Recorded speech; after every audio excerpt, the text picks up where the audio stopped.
here today. Someone brought an extension lead, so watch yourself. Alright, everyone please take your seats, because for the first time in a few weeks we actually have the good grace of there being a few spare ones. Isn't that lovely?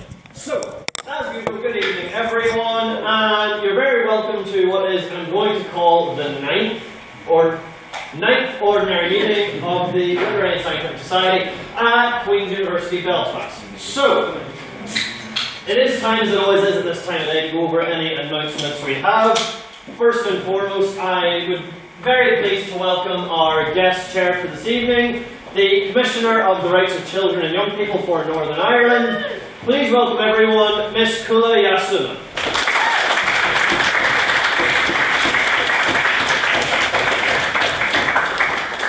As I said, any guest chair can bring a modicum more intelligence than is usually ever presented at these things.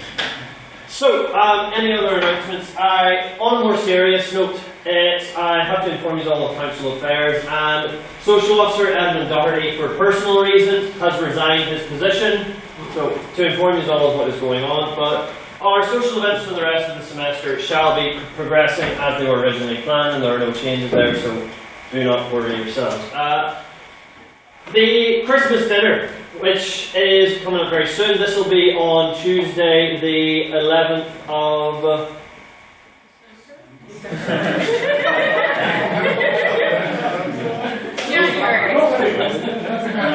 closer to the money spending month. Which will more than likely, although I've tried to see about other fancier venues, will more than likely I think be going to Kitch Belfast in the Dublin Road, which was our venue for the previous few years, so you'll have that to look forward to. On business, is Matthew Bryson in the room. Hello.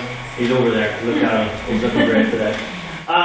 Right, so Matthew Bryson has got the responsibility for determining what our term cards are going to be for the coming semester. So, I'm going to inform you all about a concept called the internal meeting. Woo! Somebody's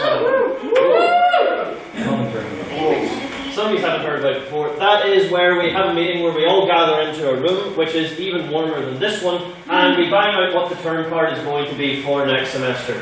We are going to put up a form, which has been lovingly designed by Mr. Matthew Bradley, that we'll be putting up soon, which is where you can all put up your motion suggestions, which are preferably to be put in the form of this house will leaves, this house would, this house regret, etc., whatever your preferences are. So, keep your eyes peeled for that, and please put forward all of your motion suggestions so we get as diverse a birth of them as possible.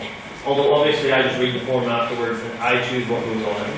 Anyway, I believe that goes over most of the pressing announcements we have. Have I missed anything, Matthew?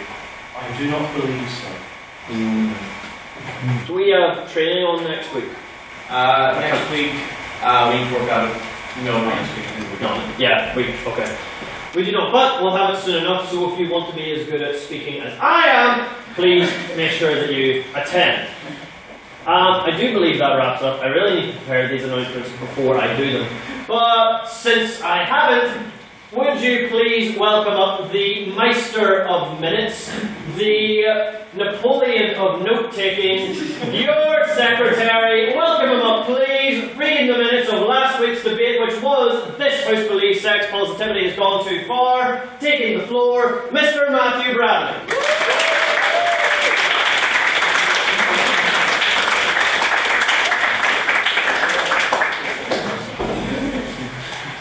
You know what's going to happen? Do you want to hear some minutes? Yes! Do you want to hear some minutes? Did somebody say no? Who said no? He's here. If anyone says no... Oh, he said you. Oh, did he say yo? If anyone says no, they will be dealt with the court. Well, to be fair, I think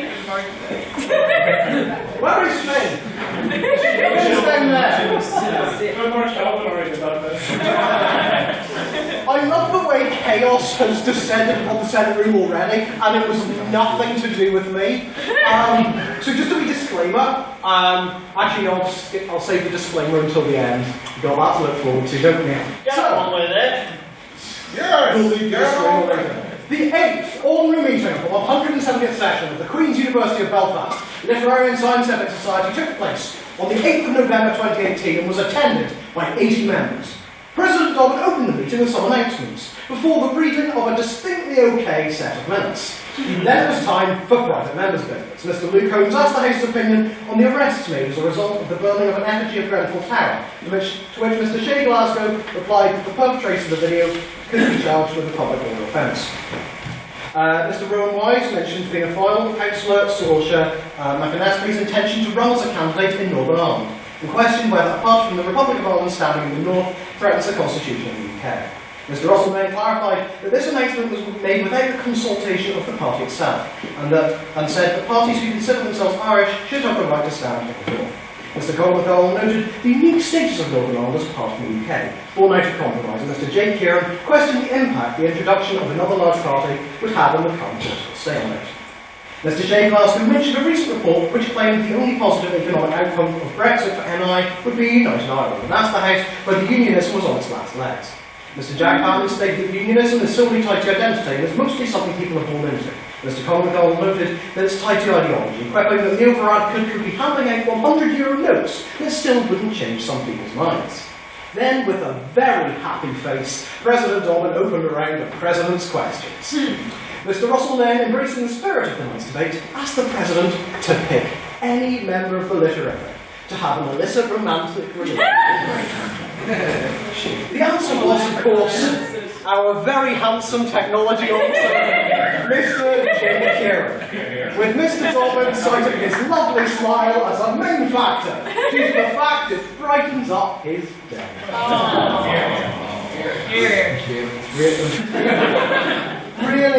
Really sweet. Mr. Conway, referencing a recent White House press conference, questioned the President about whether he would remove someone from the Senate room if they asked a question he didn't like. Mr. Shea Glasgow did precisely that. So a vote was taken on the motion. This House believes Mr. Shea Glasgow ought to be removed from the Senate room, which read 16 ayes, 27 nays, and 7 abstentions. After this interlude of tomfoolery, President Dobbin introduced the debate of the evening. This House believes sex positivity has gone too far. A vote of prior opinion was taken on the motion, which read 7 ayes, 43 nays, and 20 abstentions. Now, due to its prevalence in this debate having been mentioned by 2 of the speakers, the following section of minutes was very close to being rapped to the tune of "Let's Talk About Sex" by Sgt. Pepper. But unfortunately, rhyming is hard, so here it is in the usual economical prose. You can't be entertained every week. Opening the proposition was Mr. Ryan Neal, who stated that the movement has many unaccounted for ramifications and consequences, and noted the increase of sexualised content throughout our culture. Noting the area of a rather racy music video on the Disney Channel, Mr. Neal highlighted that sex positivity, while espousing positive attitudes towards consent, has placed an unhealthy focus on sex, with services such as Tinder reducing the need for proper relationships. Speaking first to the opposition, main speaker, Ms. Jessica Neave-Smith, quoted Salt and Pepper, saying, "Let's talk about sex, baby." That's why the joke was at the start. Stating that the sex positivity movement needs to go further to counteract an outdated system of sex education based around abstinence. Ms. Smith argued that a lack of honest sex education means young people will turn to the likes of pornography to educate themselves, creating an unhealthy and unrealistic view of sex. Continuing for the proposition in her maiden speech, Ms. Becca McMinn stated that rather than relieving the pressures that come with sex, sex positivity creates a new cultural norm with its own set of pressures. Ms. McMinn argued that this overly positive attitude towards sex results in those who do not partake in that culture being branded as prudes, an example of hijacking of healthy attitudes towards sex by advertising in order to sell products. Another maiden speaker, Ms. Olivia Montgomery, spoke second for the proposition, noting that the whole point of sex positivity is to create an open dialogue to ensure that people are comfortable. Ms. Montgomery noted society's current heteronormative view on sex and stated that more LGBTQ+ sex education would make members of the LGBTQ+ community feel more legitimate. Highlighting the importance of consent as a facet of the sex positivity movement, Ms. Montgomery stated this attitude isn't suddenly going to make people go at it like rabbits, and instead promotes a more respectful, healthy attitude. Closing to the proposition, Ms. Kira Swale was also going to do the salt and pepper thing, but didn't, as it had already been done. What a wise choice. Ms. Swale stated that sex positivity has heightened cultural pressures with regards to the concept of virginity, and claimed that the omnipresence of sex could potentially lead to mental health problems. Echoing points made by the first speaker, Miss Well noted the difficulty in shielding children from sexual content, utilising a case study of a video found on the YouTube Kids app, which featured Elsa and Spider-Man in a rather imaginative situation, and examined the damaging impacts this can have on children. Miss Leanne thought close to the opposition in her maiden speech to society. Miss Thorpe took a more corporeal approach to motion, stating that we should be more comfortable with our bodies. Miss Thorpe blended sex positivity and being comfortable in one's own skin, and highlighted societal standards as to what we should wear, and what is and isn't attractive. Questions? Now, before I move on to questions, here's the disclaimer. So at the end of last week's debate, someone stole my megaphone. Yes, I'm talking to you, Mr. Chris Hubble, and he would only give it back. It was kind of like a ransom. Now to be fair, the my suggestions, keeping up with the detail, if I sang his name during the minutes. Thing is, Mr. Hubble had some ideas about how I should sing his name, and he wanted it in the style of Diana Ross, an impression that I am completely incapable of. But that wouldn't stop me trying. Questions were heard from Miss Mary Kate Dobbin, Mr. Russell Lynn, Miss Phoebe Crowdfly, Miss Ronnie Graham, Mr. Mark Gilmore, Mr. Chris Hubble, Miss Annie Drummond, and Mr. Shane Austin.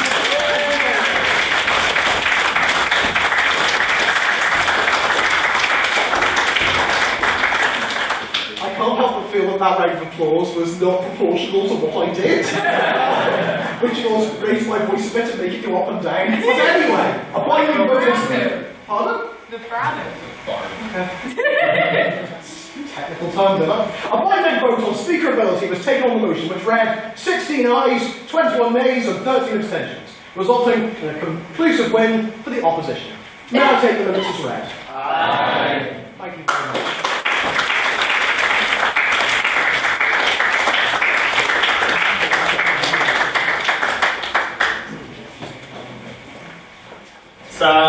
The weekly struggle is that I feel like every single Thursday I have to come up here and at least try to be as funny as he is, and every Thursday fail in that endeavour. So, it is now time for private members' business, which is if there's anything going on in the world of politics or any other current affairs. As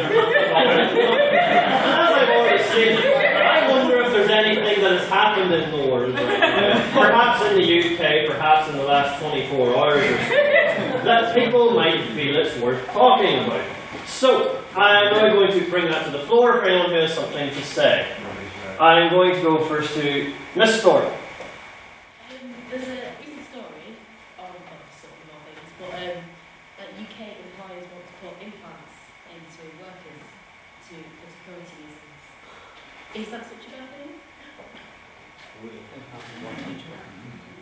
I'm going to go to Mr. Pan.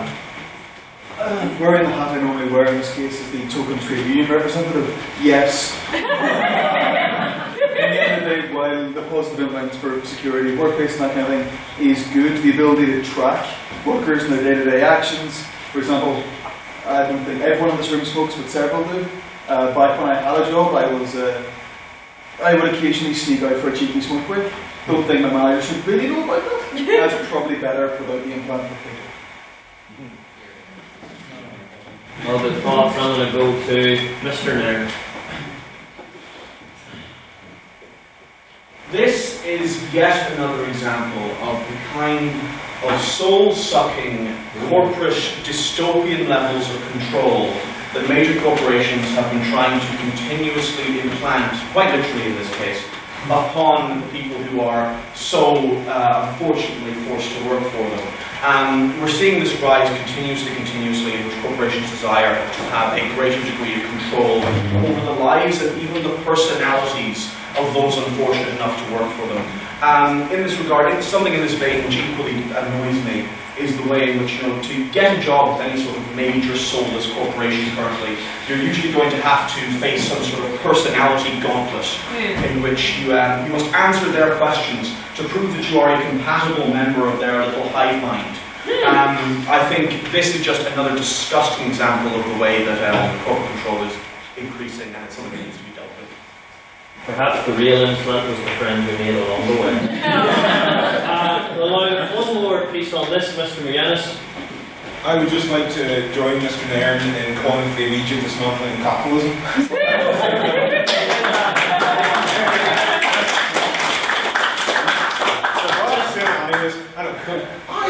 shadow run. Oh, I'm sorry, you're right. But here's the thing: if corporations are going to be implanting stuff in me, I want it to be something that gives me lasers coming in the eyes. They're just shocking me. Where's the gain for me in that? I'm no having this. Give me jetpack or the very best machine coming out the arm that I can't actually shoot and actually almost will come. Rubbish. Okay, so now any separate pieces of private member business? There's so many things going on. I need a whole cabinet. So I'll go to Mr. McArdle. We all know what's happening in the last 24 hours. Highly entertaining, it doesn't arise in balance. I'd like to ask the question, the historical ironies and parallels of Theresa May going to Republican power and trying to seek independence, and coming back and trying to sell a treaty that divides her country. History does have a bit of delicious irony, I must say. Thoughts are on the recent sort of big rubbish right politics. Alright, I don't have a response to that or a thought on this whole debacle generally. Yes, Mr. Offern.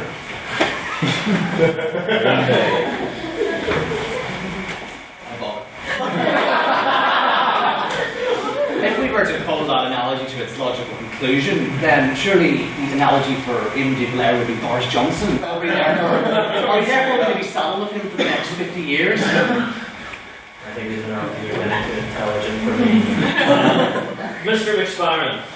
Well, I want to see the analogy go further. I want to see this result in a partition where Scotland is separate from England, maybe Wales and maybe even Northern Ireland are separate from England, which I think, I'm all in favour of rather than about the rest of them. Anyone else have any thoughts on all this, like Theresa May's security of her position and such a... Mr. Rogers? Well, I'm not sure if you saw the same article in the Irish Times by Stephen Collins, pointing on the exact historic parallel of Theresa May going back to her parliament with an unpopular decision she doesn't expect to be able to easily get passed, and Collins doing the very same. And we came to the same conclusion: what better tribute as we approach the centenary of Northern Ireland? Mr. Patrick? Yes. Well, judging from the current situation, I think everyone deserves a second referendum. Certainly, I think people talk about. Mr. White. I just think one thing that has been pointed out is that we're concerned for unionism is whether this treaty that Theresa May has signed will make sure that Northern Ireland isn't treated any differently from any other part of the United Kingdom. I'll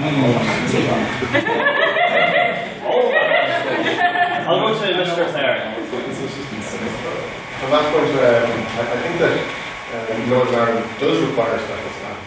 Northern Ireland is inherently different to any other part of the United Kingdom because it borders another sovereign country, the Republic of Ireland, which does the majority of its trade with both across the sea and over land, the seamless border. As someone, as Mr. Mayor and myself have across that border seamlessly, nearly every month is terrible.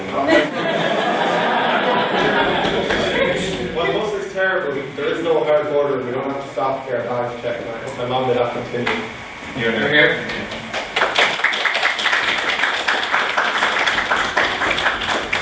Alright, I'm going to run it back to Mr. McArdle. I just think, especially on this point of this could be actually a fantastic opportunity for Northern Ireland. If you look at this sort of option of being in the single market but also connected to Britain as well. So I think a difference from the mainland UK would actually be a massive economic benefit to the world here. So here's actually the highest thoughts are now. Anyone? I'll go to Mr. McGinnis. Just in regards to your earlier point, I do always find it quite amusing, especially when you see trading figures like Arlene Foster saying that she will refuse any deal that treats Northern Ireland differently from any other part of the UK, considering that she doesn't really mind Northern Ireland being treated differently to other parts of the UK when it comes to abortion and gay marriage. But getting that to you. Do you? Yes, I do, because I agree. The DUP should not be blocking the vote forward, and I think that's really the case. I totally agree with you on this. I think I'm going to wrap up on that for now. If there are any separate pieces of private members' business, Mr. Kieran, I always miss you when you put your hand up. So far, we need to talk about the other big issue that the BBC is pushing, one of the few other stories they opened comments on. Is Detective Pikachu?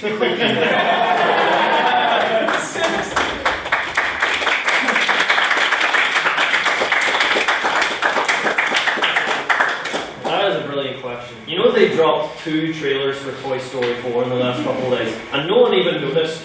Detective Pikachu came out. I'll go first to. I definitely should know your name now. I'm sorry I don't. Well, I think it's a disgrace, because it should by all means be played by Danny DeVito and not Ryan.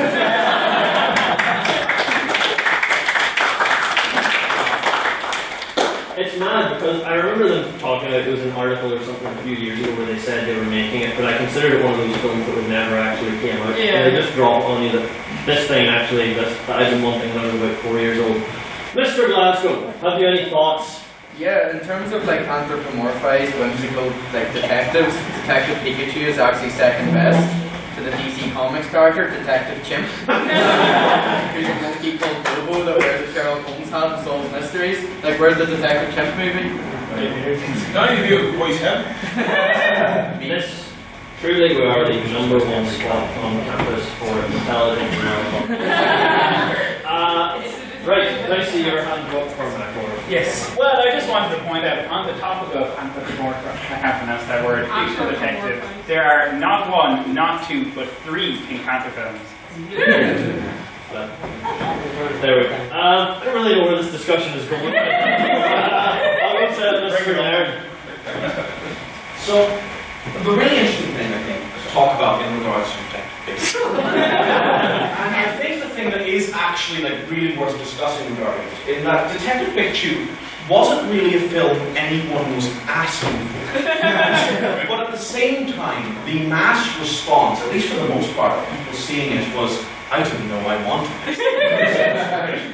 And I think it's very refreshing to see the sort of greater film industry to be willing to go out on a limb a bit and create something as blatantly weird and absurdist as Detective Bloody Pikachu and have the confidence to both put money behind it and advertise it in the public sphere. And I think that is something we should actually commend them for. A few people here tonight said Pikachu, and that needs to stop right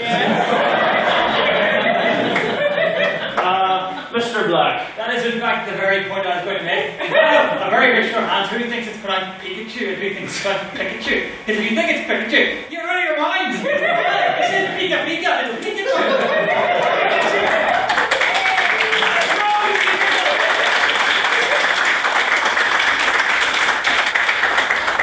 I'm not letting you respond to that, it's just pronunciation. Or you're degenerate yourself. One sentence more. We're only getting to semantics. Alright,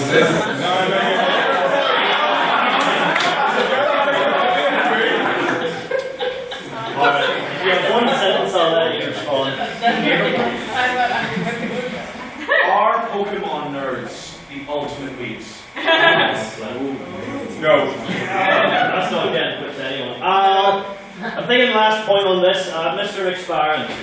Well, like, I want to say, I agree with Russell. I think it's brilliant that Hollywood's got the courage to take a multi-billion-dollar franchise and do a live-action movie of it.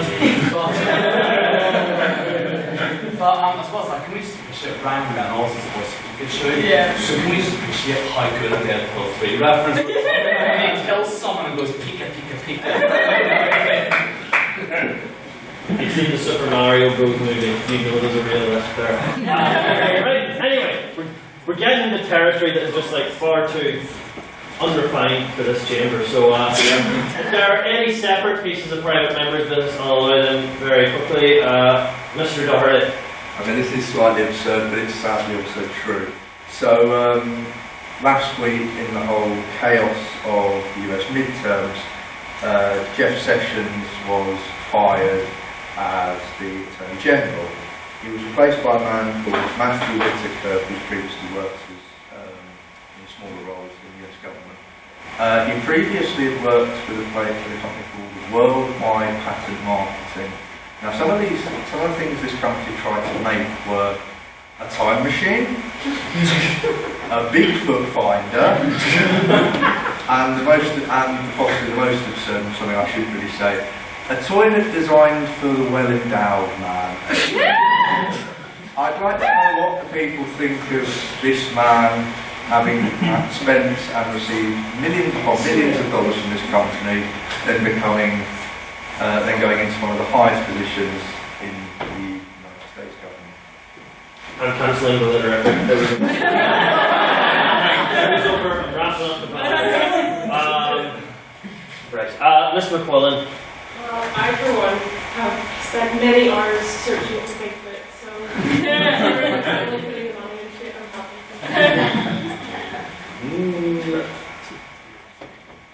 Mr.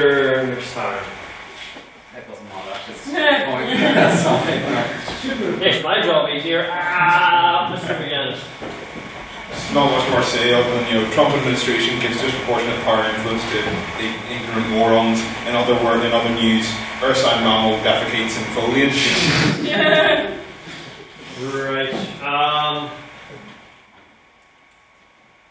Final word going to Mr. Orchin. I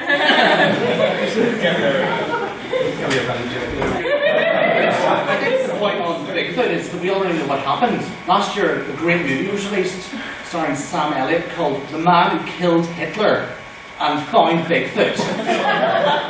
So, is it really necessary to find Bigfoot? We all know what happened. Because we all Well, a lot of points have been made tonight. A lot of points and things were said. I'm wrapping up now, and we are moving swiftly onwards to our next section of President's Questions, or who has the best one-liner of the week. So, this is where, if you have anything you want to ask me, for whatever reason, you may freely do so. And I'm going to go firstly on over to Mr. Nair. Mr. President. Whoa. It's that time of year again. Hopefully not that time of year. The time where the bells jingle and Santa Claus is lovingly preparing his various ornaments for distribution to the children of the world. And alongside this time of year comes a particular trend in our commercial shopping world. And that is the fact that you cannot go approximately 5 foot outside of your own house without being bombarded by either All I Want for Christmas Is You or the Pogue's Fairy Tale of New York. So, in that regard, Mr. President, I would like to inquire, what is your favourite and least favourite Christmas song that you shall be bombarded with over the coming month and a bit? I've got a few words for y'all about this. So, I work in retail, so I despise Christmas songs. I'm assuming that either this week or next they'll start up again. And Fairy Tale of New York is my particular bane of existence because it is. It's a classic. Worked in the shop for 4 years, all right. This is my fifth Christmas worship. Right? You hear that song at least 8 times every night for about 4 or 5 nights a week, and it just all blends together. On repeat, over and over and over again. So, I'm going to tentatively put that in least favourite, not because I think it's the worst song, but it's the one with which I have the most backstory with. It would be, if I had an origin story movie, that would be the villain in it. And as for favourites, I'll obviously go for whatever that one is that they play in the Coca-Cola trailer. Proudly sponsored by Coca-Cola. That's the one. Quarter. It's still November. Mr. Glasgow. So, if I recall correctly, and I'm absolutely certain that I do, you entered into a contractual obligation last year for money to give a 7-minute speech about Jake Gear in front of the society. Why have you not done it yet? Bearing in mind that we will sue you for breach of contract if you don't.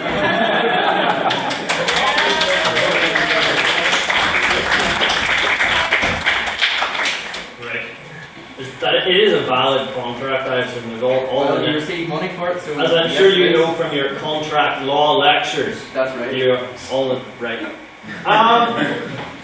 I'll give you the wee bit. No, wait, I'll not give you the wee bit of backstory. The reason I have not performed this yet is because I forgot. And because Jake Kieran is just such an angel, he's not the sort of man who would just mention this sort of thing to you. But if you're going to sue me, I could, if you wish, present the speech to him now that I absolutely have not prepared.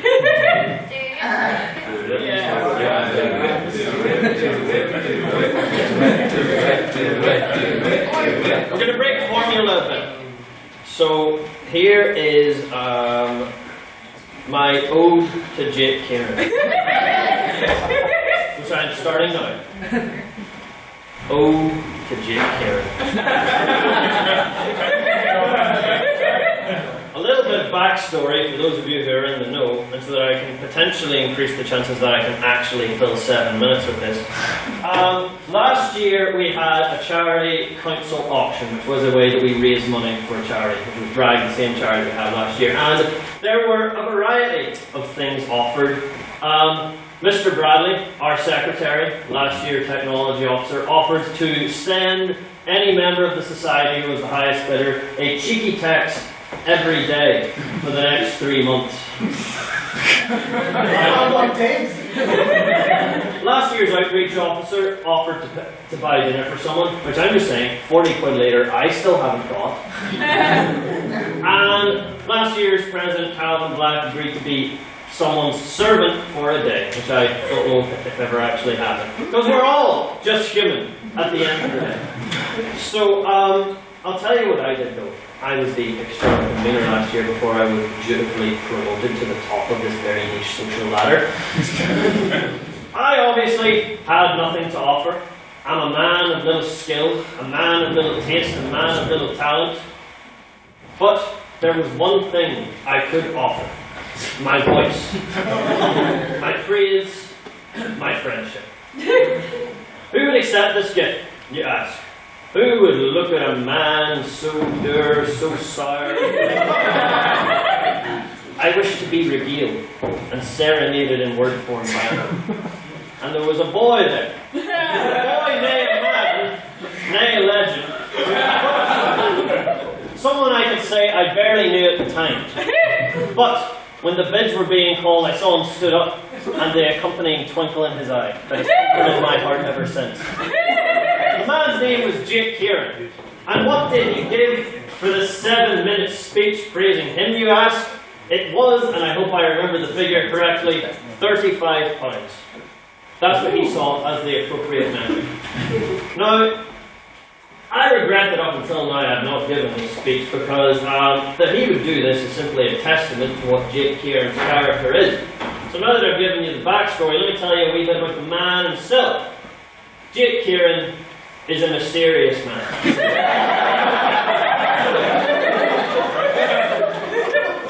We've all heard of the man with no name. I introduce you to the man with no accent.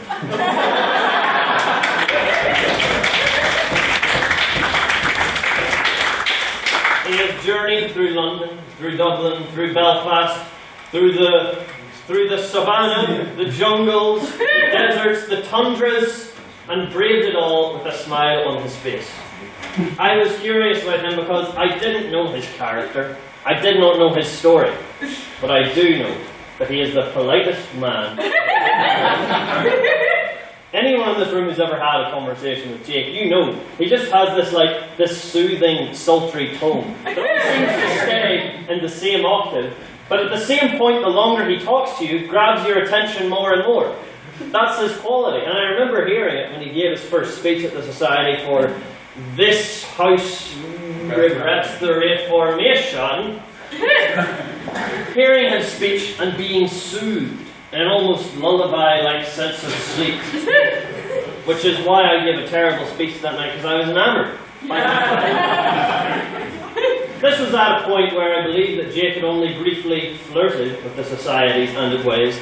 But over time, he and this grand old society grew a bit closer, a tad more intimate. And it's, as I got to know him better, I only realised the greater qualities that he had. He is a man who will very often be there when you need him.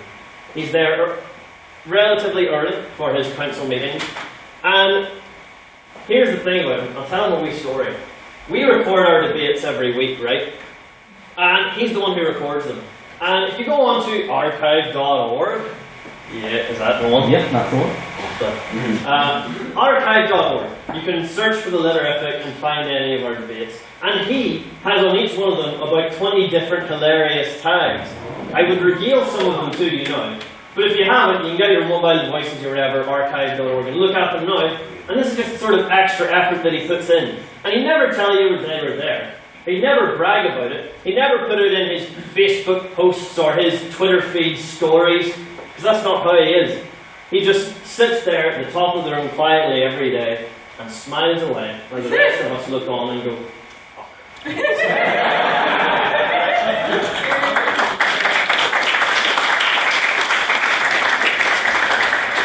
But no, let this not paint a picture of Jake Kieran that is one of an innocent goody two-shoes.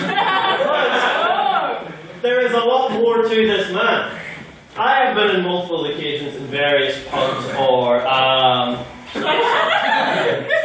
across Belfast, and he just turns up. He just turns up there and you're like, whoa, what's Jake Kieran doing here? And he's on some mad search with some club or society that I don't even know. And over the summer he took a trip to Amsterdam, and we were in our council group chats or where we like to tell each other how great we are. And he just messaged us at about 3 AM. I said, hold on lads, just had this wee run-in with the Amsterdam Mafia.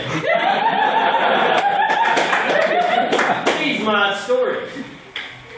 And he just has contacts in the weirdest. Is that? That's no points of information at this point.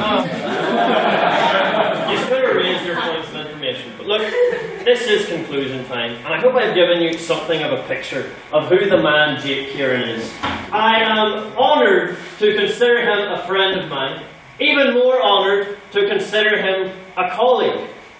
And so I hope that it has encouraged all of you to have a wee chat with the boy, because he's pure lovely, so he is. And I'll leave you with this, which is nothing more than Jake Kieran's handsome face and even more handsome personality. Thank you.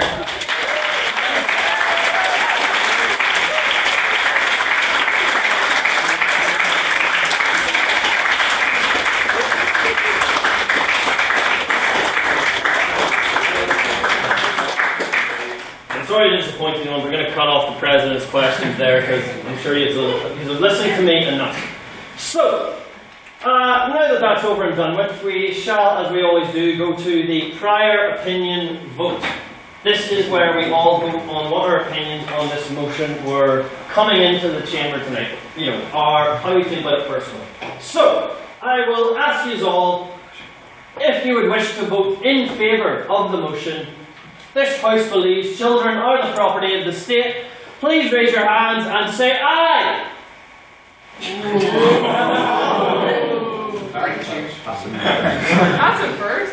Well, look, he's all still showed up, so he's clearly not that set in your mind. Calm down a bit. And if you would wish to vote with the opposition, vote against the motion, please raise your hands and say nay. Nay. Hands up, I'm 5'6".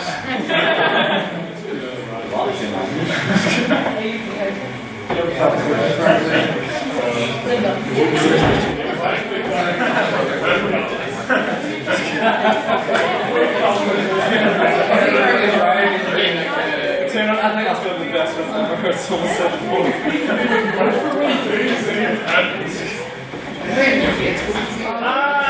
And if you would wish to vote abstaining, you're going to express no strong opinion in the motion one way or the other, then please raise your hands and go yeah.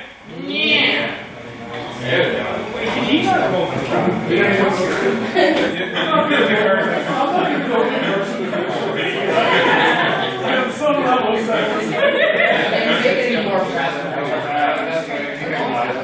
Why do you swing yourself to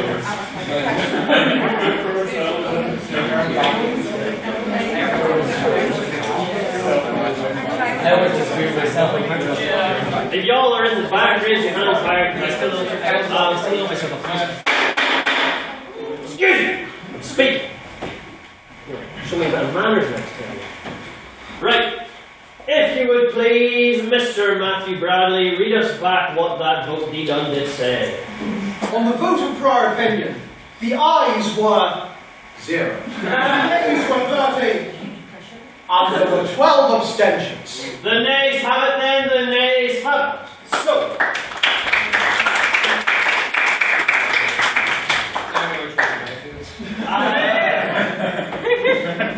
I do now, instead of the usual introducing the debate formally, to thankfully hand over to our guest chair who will give an opening address.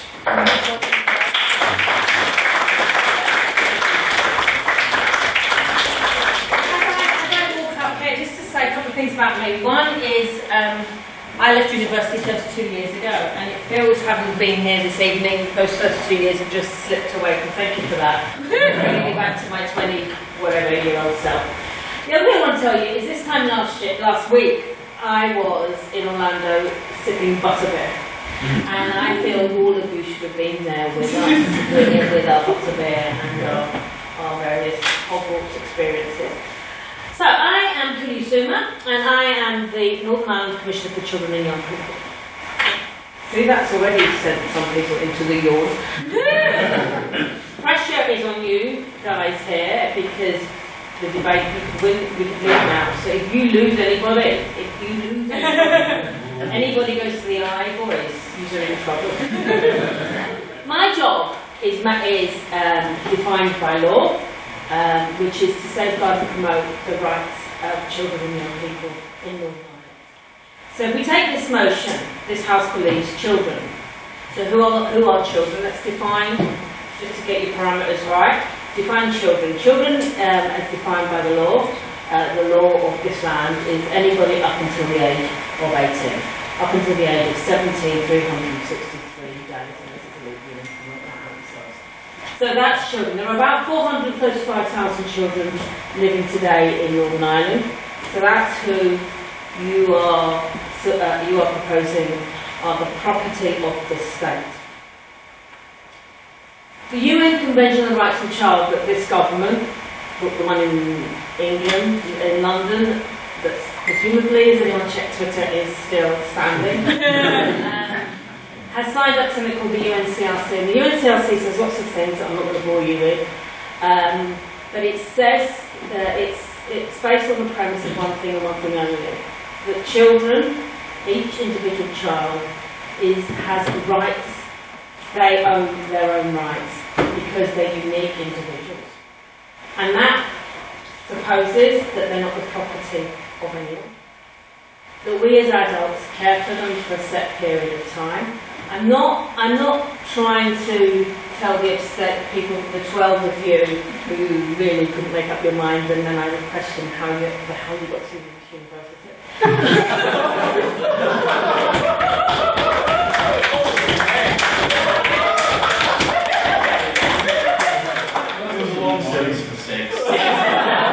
I in trouble now? Am I not voting for me? It's fine. I'm not going to do anything but be my job. What I would say is, and I'm giving you this is what I am legally obliged to say, and seriously there's a piece of law that says I have to have this position. So children are rights holders, they're not the property of anyone, we as adults care for them. As parents, we care for them. The state gets involved in children's lives in 3 ways. Firstly, it provides universal services, which complements what parents do. And when I talk about universal services, I talk about healthcare and education for all our children, and all of us actually, for all our children. Then it provides some specialist supports if parents need it, and it could be extra little bits and pieces, goodness knows what. And in very extreme circumstances, it replaces the parent, where the parent can't do the job. But the term property, to me, implies slavery. It also, ownership of a human being is slavery. And those of you who, the other term property, it goes back to the reason women when they get married, heterosexual women when they get married, change their name because they move from the property of their father to the property of their husband. So if that's what you think is about children and young people, good luck boys in trying to convince us. I will, however, as chair of this debate, abide by the rules. I will be impartial.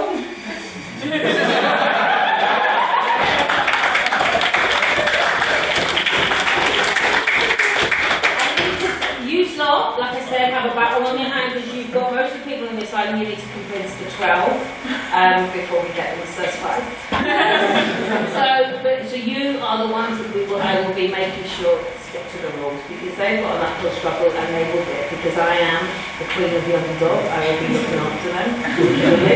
So I am not going to say much more. You didn't give me a time. I assume you only wanted me to speak for a few minutes. Is that enough? However much. And I'll save the rest till later, so good luck.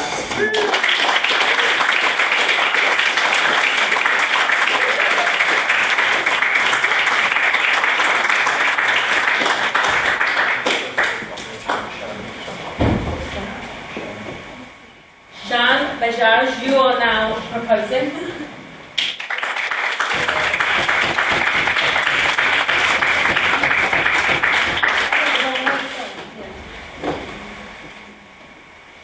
Good evening, everyone. As you all know, this week's debate is this has to be children are the property of the state.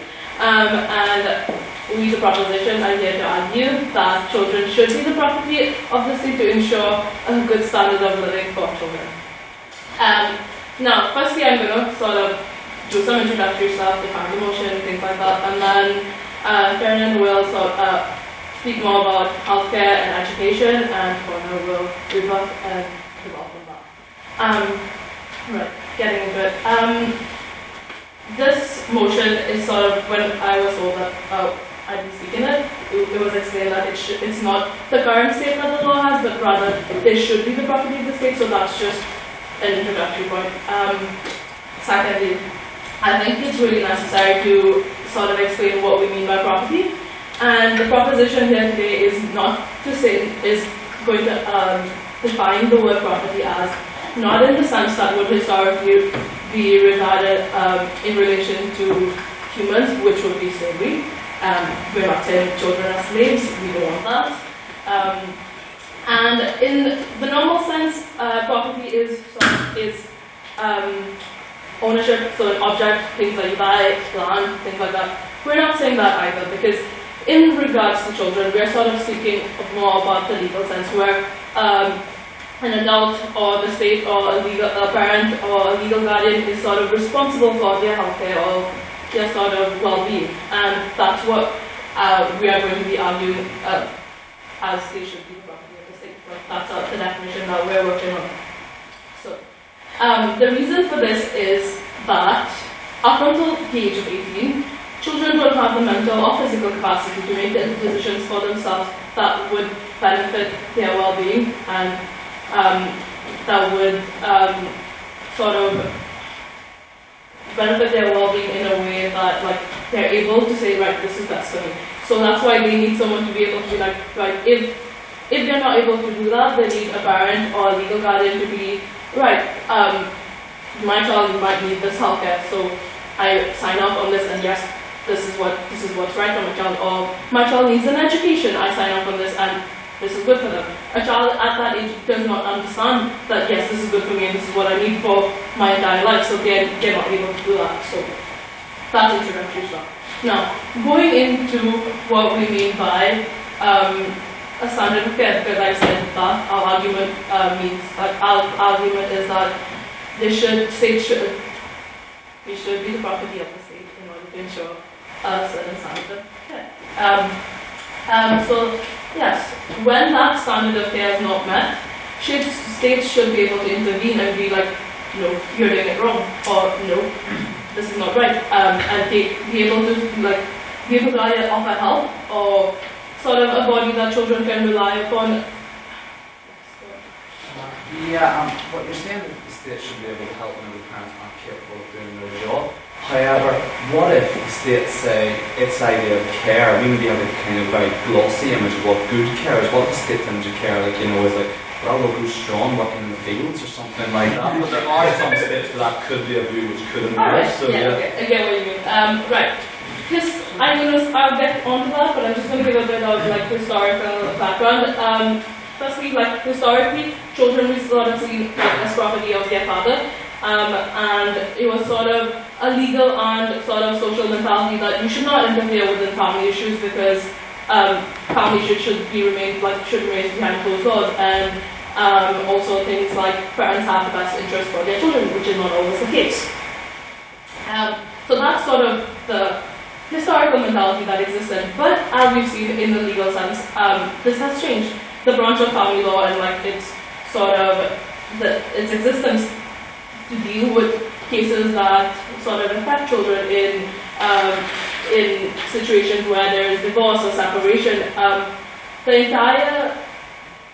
entire sort of focus is on a well-being of a child, and what I really want to focus on is why the mentality has changed, and that is because there was a realization that leaving family issues behind closed doors led to more harm. The reason was that children would yes. So we've no problem with the state coming in to step in particularly dire and bad situations. Should the state be the body that raises children in the first place? I'm going to go into that, sorry. Right, children, like, the reason, like, states should be able to, like, the change was that they should stop the harm was because children were being neglected or abused. And it got to a point where, yes, it was very, like, it was bad.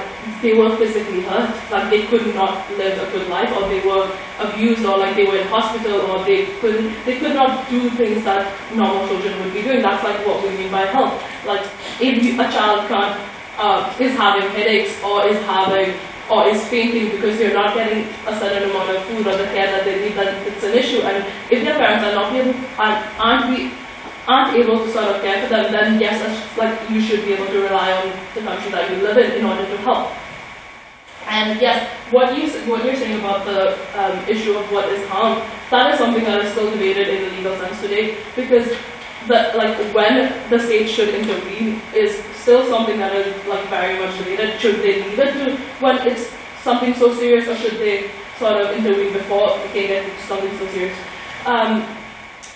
I like right at the current law sort of regarding it right now is that state will intervene when there is likelihood of significant harm, or there is significant harm, and that's when they would intervene. So that's something that's still debated, but the ability to sort of intervene is still important, like, which also sort of leads to, and I think that's what one of, like, my main point is, that they should be able to intervene because that is sort of maintains a certain standard of life for a child, and also children should be able to rely on the country that they live in. Like, they should, like, if your country is failing you by your health, not taking care of your health, or if you're being abused and there isn't another body to go to in order to help, then your country is failing you. Then you're, like, it's not doing enough. And at the end of the day, we live in a, like, democratic society, and we, like, put forward policies that, and, like, countries are sort of, they want their people to be happy, and they want the standard of life within the country to do well. And that's why I think we should see, that's why I think children should be properly the state to ensure the level of standard of life. Thank you.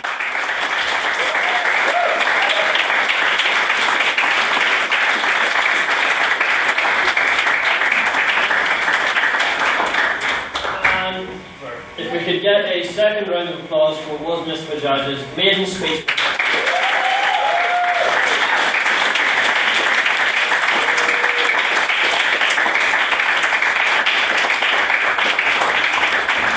So now I call on Finbar Rogers to, what is it? What's the word you need? To open for the offer. That's it.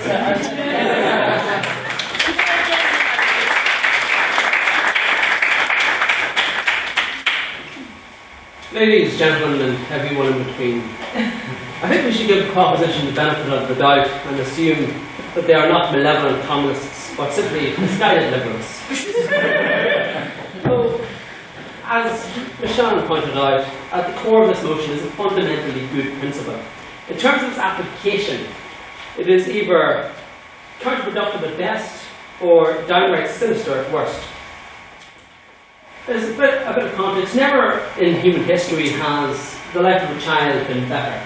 Never have there been more children surviving childbirth. Has child mortality been lower? Have there been more children in education? With education guaranteed as a right which they are entitled to by nature of their birth. The government's committed to giving them a comprehensive education, to make up for their comprehensive education. Never have they been less likely to be shoved up chimneys like some sort of common goose. That's actually a fact. I'll tell you that later in the pub. Also, contrary to popular myths, as there was a recent report published in the Irish Times the week before last, children are happier than we generally assume, and also more active and astute. On that point.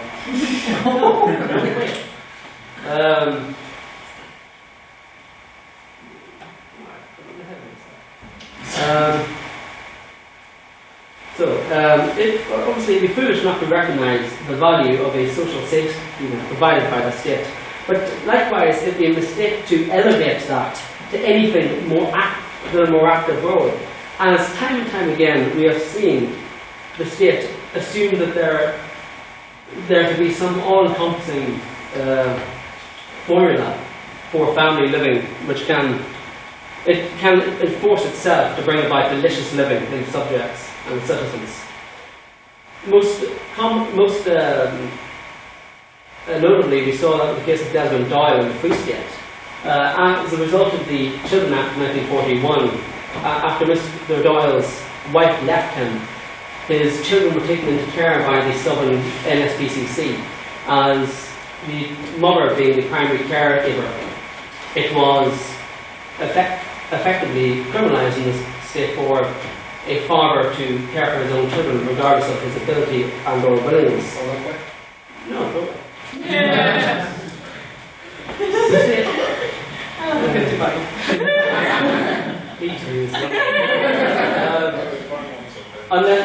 Unless his wife was alive and had given him written permission. The irony of this case is that that occurred at the same time which the state was in full awareness of church-run mothers and laundries, care homes which effectively tortured children for decades, which is only coming to light now. This is not just specific to the Free State, but happened in Britain and in Spain and in the United States and the world over.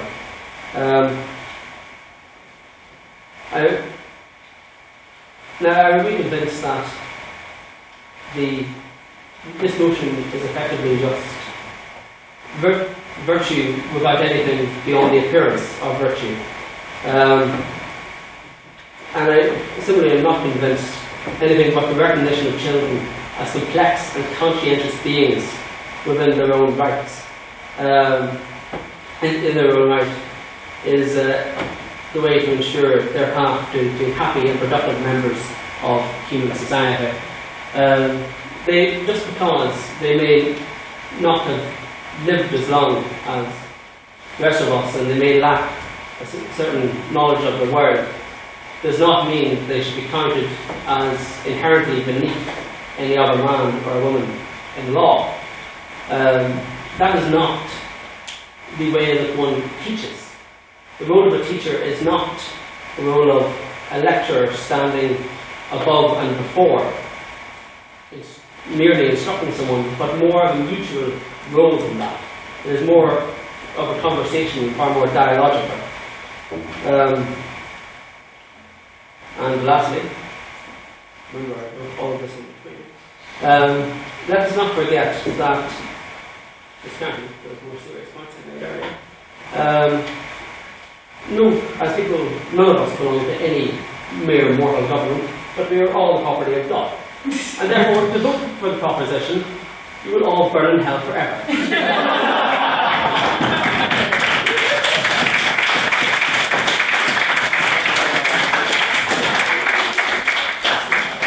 So I call upon Tin and Kurt to propose whatever you're doing.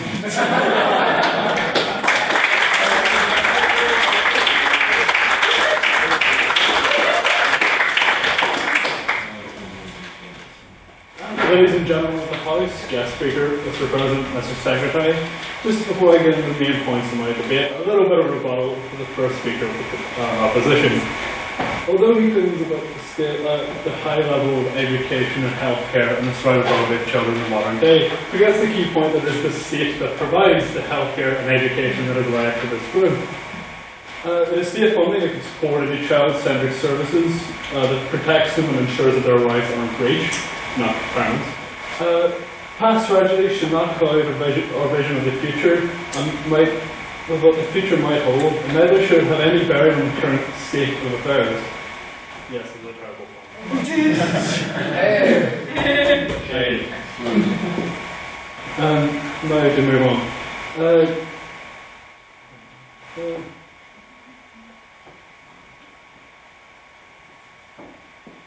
We have the proposition believe that children should be property of the state. This allows as the quality of parents fluctuate from household to household, and especially from generation to generation. What our parents knew is not what we know now.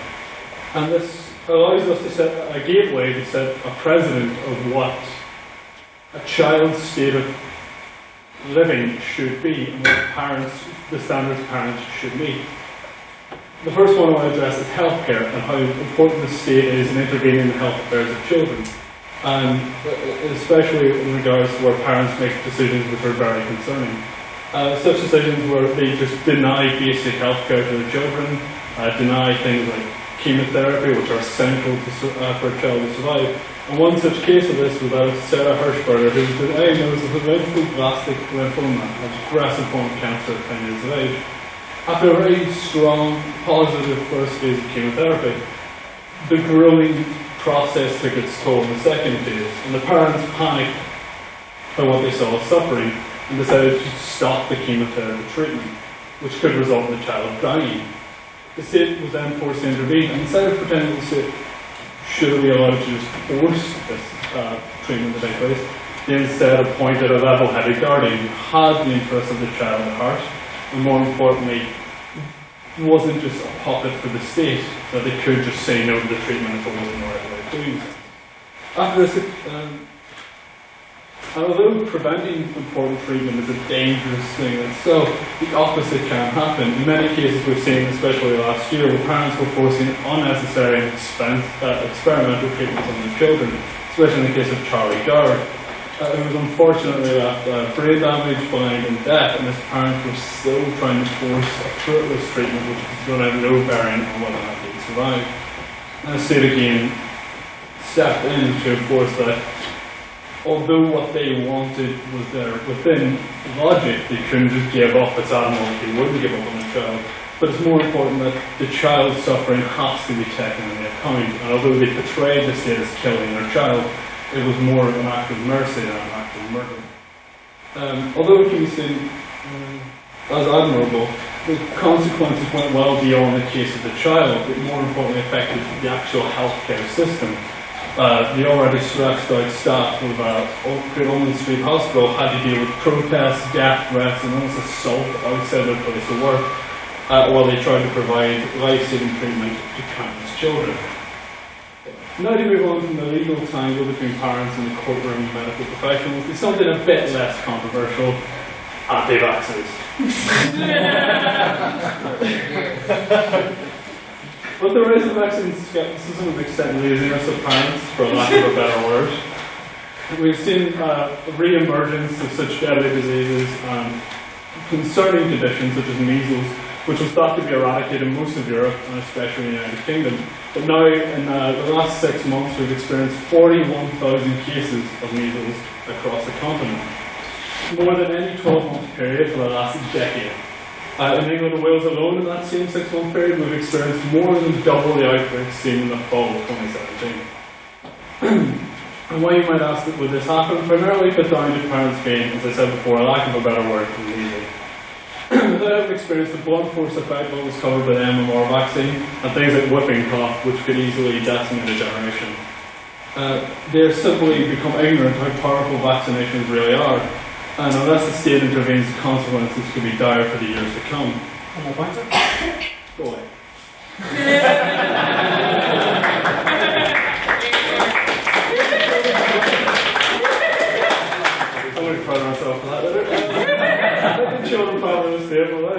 intervene so children don't needlessly have to suffer from disease that are so easily preventable. To move on to my second main argument, religious reasons. Another firm favourite in Northern Ireland.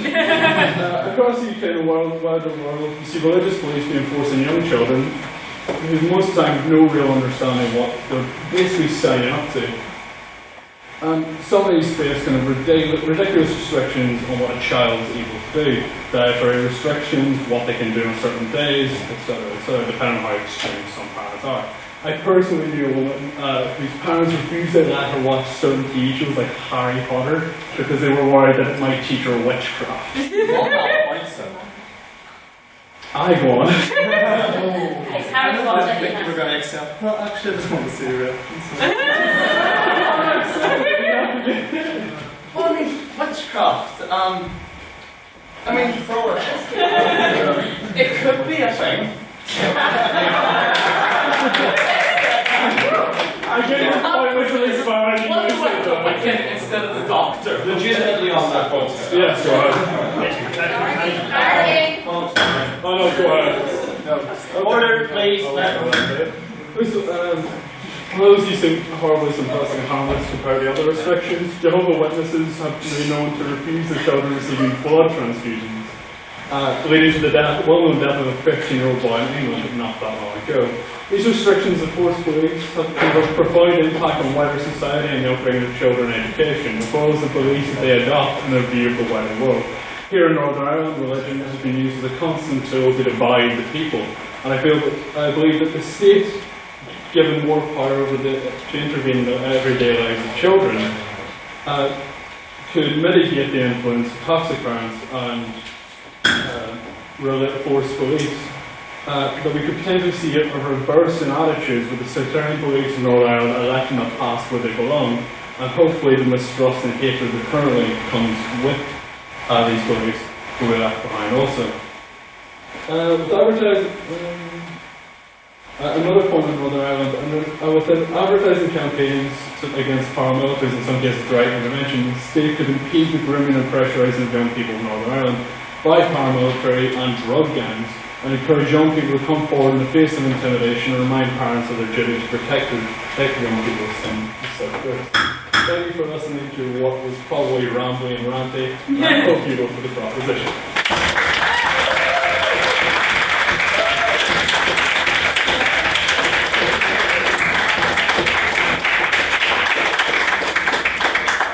And one more time for Mr. Tiernan Kirk's main speech.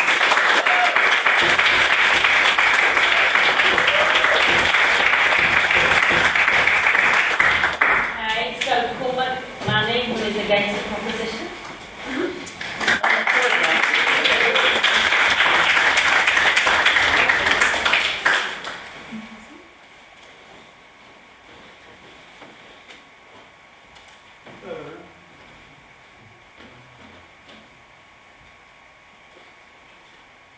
Considering that, in accordance with the principles proclaimed in the Charter of the United Nations, recognition of the inherent dignity and of the equal and inalienable rights of all members of the human family is the foundation of freedom, justice, and peace in the world, bearing in mind that the people of the United Nations have reaffirmed their faith in fundamental human rights and in the dignity and worth of the human person, have determined to promote social progress and better standards of life in larger freedom.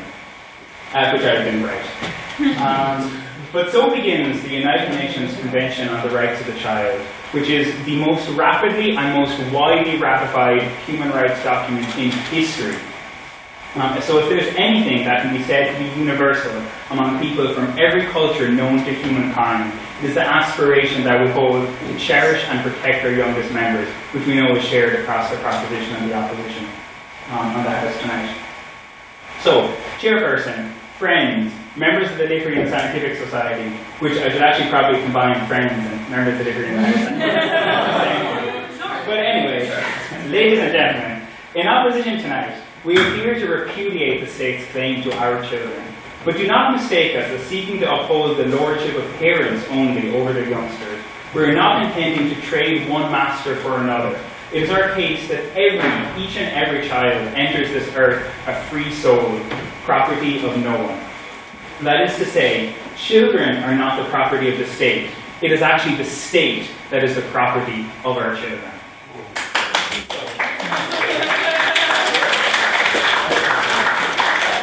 I'd like to talk about three things: conceptions of the state, harm from the state's current attitude, and current state biases. But first, just to engage with some of the points raised by the previous speakers.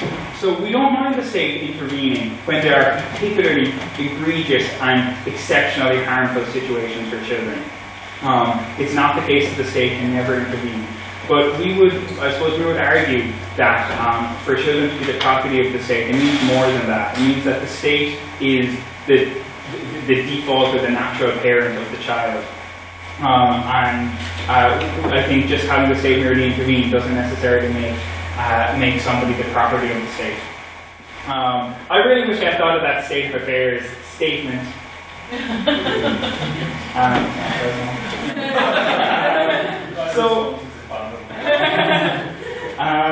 I did, however, come up with two more points during our lovely private members' time and President's questions. So I guess just if we listen to the private members' time, all the talk at the moment, and that's what I was hoping to raise, is look at all the collapse and all the chaos that the state is descending into at the moment. If this was any other family, the children would already be taken into care. And I guess in terms of, we will concede that there maybe is one situation where we may allow for the state we may see the benefit of the state, and that would be if the state may be able to teach our respected president better breakfast cookery skills. But anyway, okay, on to my substantive points. Conceptions of the state. So as I said, we believe that it's the state that's actually the property of the children. So yes, we completely accept the points made by the proposition that children are not of an age where they can many children are not of an age where they're necessarily be able to make all the decisions for themselves. So they delegate others to make those decisions on their behalf. But the right analogy for that is not of property, it's of trust. The responsibility is not on the property, the whippersnappers, to operate in the interests of the state. The responsibility is on the state to operate in the interests of the whippersnappers. And this is more than just semantics. This is about the fundamental attitude here. In one moment, I'll detail some of the harms that do happen because of this backwards attitude. But first, I guess one more thing to bring it back to the most basic level. And we'd ask, who is the state? Because the state is you and me and you and every one of us in this room. That is who the state is. So we ask, do you feel comfortable with having somebody as your property? And if you recoil from that notion, then you recoil from this motion. And there's definitely a pun in there around motion, and recoil, but I can't But anyway, moving on to the second point, the state's attitude on children. So we can look at this in multiple different situations. The first, if you look at it in terms of child refugees, at the huge numbers of unaccompanied children which have showed up at the doors of Europe seeking nothing more than safety and putting their trust in our state, in the states of Europe, to look after them. But instead of the state taking people in and acting like you would if you have a position of trust to them, states have acted with that attitude of treating other people almost like property, in the sense that treating people as something which they can ignore or leave out at will. And that has obviously been hugely harmful to people. Take an even worse example, where we see situations in the world where states do literally treat children like property, in the cases of child soldiers, where states do literally take children and see them as nothing more than as tools of war, in the same way that they see guns or they see bombs. And that obviously has huge horror for children associated with that. But perhaps in no area is the failure of the state for its children more apparent than in terms of climate change. Because when you look at here, you have an issue where the state has absolutely let generations down because it has not seen itself. So even if you accept the exact same roles of the state in terms of the role that a state takes in terms of providing healthcare and education, so even if you accept all of that, we would argue that the state is going in with the wrong attitude, because it's going in with the attitude that we are kind of nurturing the property that we own because we want to make sure that it becomes nice little productive members of society in 17 or 18 years, rather than actually taking the long-term view that the state is there only to secure the best interests of those which are under its charge. In terms of, finally, very quickly, and passing on state biases, the state isn't a benevolent force of unfettered goods. The state can enforce division and bias as much as any parent can in terms of religion. You just look in multiple countries around the world where children are taught and segregated in terms of religion, including this one. You look at issues where the state leaves out minority children out of its teaching, LGBT children, other things like that. I think the state can be incredibly harmful in that regard. So we would say, let us go forth and about that children will come first. Ladies and gentlemen, let our children rise. Ladies and gentlemen, let this motion fall.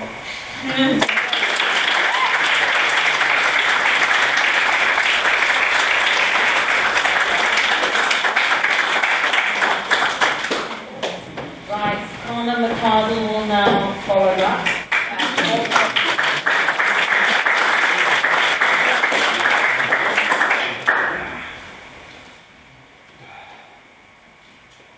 Ladies and gentlemen, I just want to open out with what our guest chair said earlier. It's the safeguard and promote the rights of children. It was mentioned there in the previous speaker about where rights come from. Rights come through the UN, it comes through statutory bodies. The UN, of course, comes through the states signing the rights themselves. The state protects and enforces our rights. As Sian very clearly illustrated, that this motion is frightening in terms of children defined as property. Property is a frightening word. Property is a word that sums up images of control. Like what Peter said about slavery. We are trying to illustrate that this property should have a unique definition in terms of our children.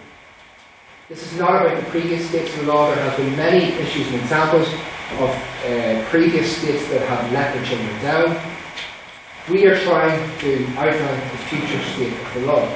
We are outlining property as responsibility and as responsibility of the state. As Sian said, the standard of care is not met.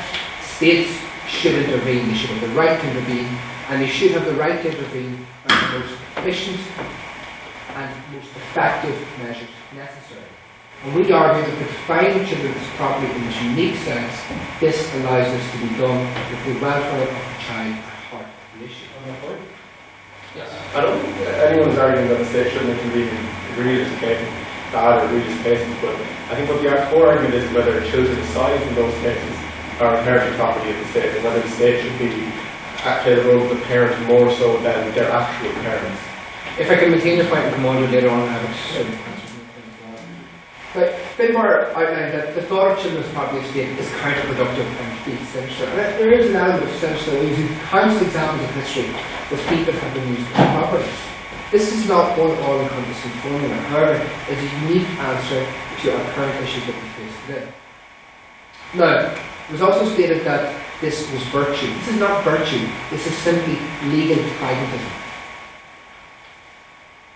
Children do not have the same rights as we do as adults. Legally, there is countless examples of this. You look at the consent issue.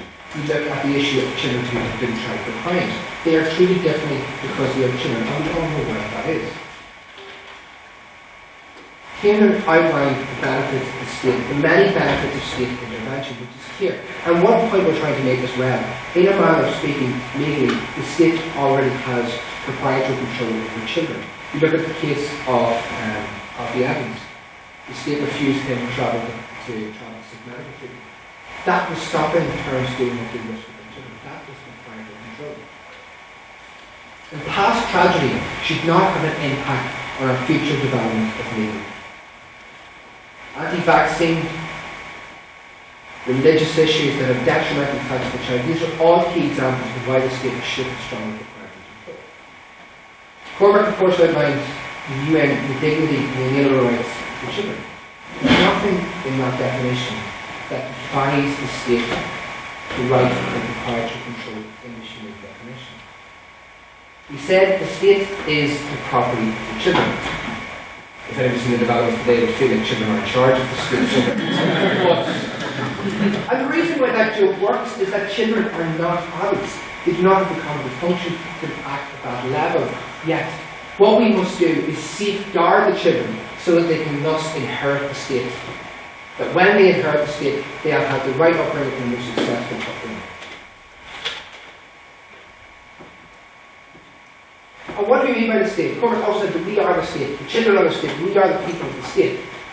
But it is our institutions, it's our statutory bodies, our law, our courts that are the state. And these things define how we should approach the responsibility of priority of children. Now, I'm sort of struggling to find a good quote to sort of make this point. And I most likely won't put it fine, but people are kids, right? Yes. People are absolute kids. Yes, here's here. So we all need a license to drive a car. To work with children, you need a background check. You know all the things you have to do. But to have a child, there's really nothing there. If you want to, and if you're a willing partner, you can live life. On that point. Yes! I knew someone was that. The background check for that is going to be a very... No, I just, I'm not applying a background check. I'm simply saying that to work with children, you require a background check. If I can... Yeah. Now, of course, I'm not suggesting that we infringe on the reproductive rights of citizens. We've had enough of that in the past number of years. But rather, what I'm trying to imply here is that we need to have a strong, coherent check. There is examples of that, yes? So people are bad board, but so is the state. The state is made up. I come on to that point as well, just in the question of that point. What we have, we must have a strong check. And we've seen that that check of the state has not worked in the past. I understand that, and I said at the start of the beginning of the speech, is that defining children's property is a very scary thing. So we have to, as I said, acknowledge that the state already has strong control over our children's lives. We're simply trying to codify this into a simple and effective way. The term property, of course, is rather disconcerting. I'm not the only one in the room, as you said, who is rather mistrustful of the state. And especially here in Northern Ireland, for half the population you find the property of the British state, I don't think it would go down very well. But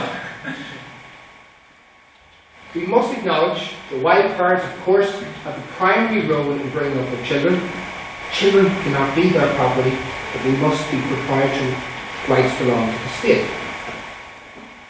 If they violate the laws in which the state covers them, the state can step in. Think of children being the property of the state as a backstop. Where did I get that idea from? It exists, but it is only implemented when it is needed. Parents are free to bring up their children as they wish within perimeters, within their own rights. I know people said these measures already exist, but they do not exist in an effective manner that they should. This is not a radical reform of the law, but rather a way of streamlining it, developing it, in that it does not fail our children as it has done in the past. This is a rigorous mechanism that ensures the welfare of the child. We all know the issues and the difficulties the states find to intervene in cases like this. If we decide that children are the property of the state, and I understand it's a very scary term, and a term that many people feel uncomfortable with, but if you look at it with cold, hard, legal fact, it makes sense, and at the core of it, it has property, it has the welfare of the child, and the welfare of society at its core. I would urge you, and I know it is a frightening thing to do, but I urge you to be brave, and I urge you, for the welfare of the children, for the sake of legal clarity, and for effectiveness of rights of the child and welfare of the child, vote for the proposition. Thank you.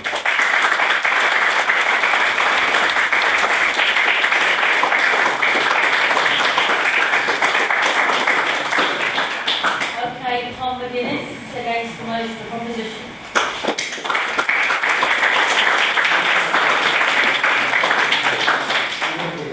I'll just begin, as it's sort of traditional for the last opposition speaker to do so, with just some rebuttals.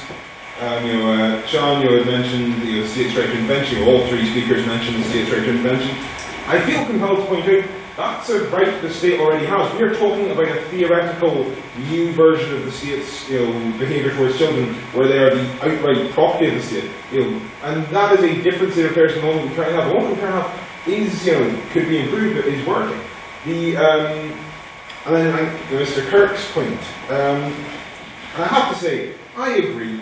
If only today's youth could share the sensible and nuanced views regarding sectarianism held by the Assembly of Northern Ireland, I think this would be a better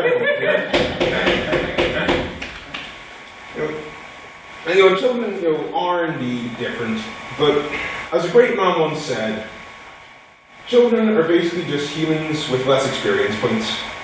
And the only truly ethical system of childcare and of sort of treating these members of our society is treating them in that manner, as simply as citizens of this nation with slightly less knowledge of how it works and where their place is. The opposition can and has regaled us with all manner of stories of parental neglect and instances where government intervention proved vital. But here's the thing, the government can still intervene without taking the extreme step of declaring children to be property of the state. Children shouldn't be property of the state, but they also shouldn't be property of their parents. If they're simply citizens, then in cases such as the Charlie Gard case, the government can still intervene for the same reason they would intervene if people were trying to administer unnecessary and painful medical treatment to an adult who is incapable of consenting. Which is not to say, of course, that the idea of government intervention as some universally benevolent factor is true either. For instance, let's examine the migrant camps in America, where children have been confiscated from their parents and quite literally become property of the state. These children were kept in cages, given no access to their families, and were in many cases essentially auctioned off for adoption. Now, am I claiming that all governments are capable of the vile quasi-fascist excesses of the Trump regime? Of course not. My intention is simply to provide a particularly stark and recent example of the fact that governmental neglect and abuse towards children in their care is possible and happens regularly to this day in states that we would consider advanced. And I did make some sort of largely remarks about religion, but there are, again, many states that are themselves religious and force religious beliefs on their citizens and on children that, and if children were put imminently as property in their care, would do so to them.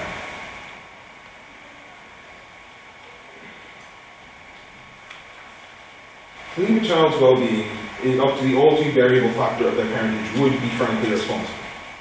But at the same time, to go so far as to make children the property of the state is going much too far in the opposite extreme, trusting children's welfare in its entirety, an institution that is far from infallible. That's the danger of this sort of extreme.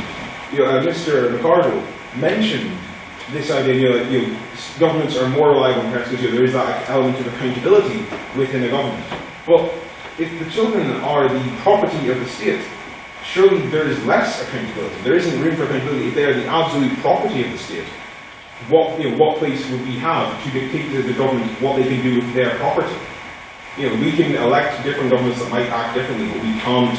They remain irrefutably the property of the state. If that change that Mr. McArdle proposes is implemented. In the case of anti-vaxxers, again, if the law is simply that all citizens must be inoculated, then the people who withdraw their children from this inoculation would again be no more within their rights than anyone else who's trying to stop an adult member of society from being inoculated. If we simply treat children as any other member of society, the same principles can be withheld without going to such an absurd extreme as to define children as the property of the state. The state, the state provides healthcare education, as Mr. Kirk pointed out. Again, the same is true as adults. So this is, describing what the state provides to us all as being made property of the state is an even more disquieting thought than anything else proposed. We are not property of the state. Again, the state is our property. We are, the state is the government. They are beholden to us. There is no scenario in which a citizen of a country should be regarded as beholden to the state beyond, the general social contract of remaining within its laws and norms.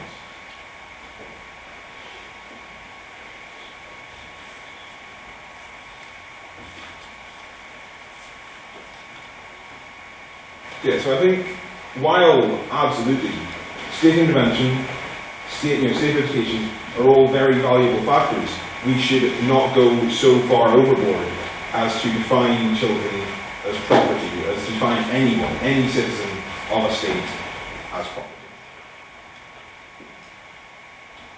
Are there any questions? Or any?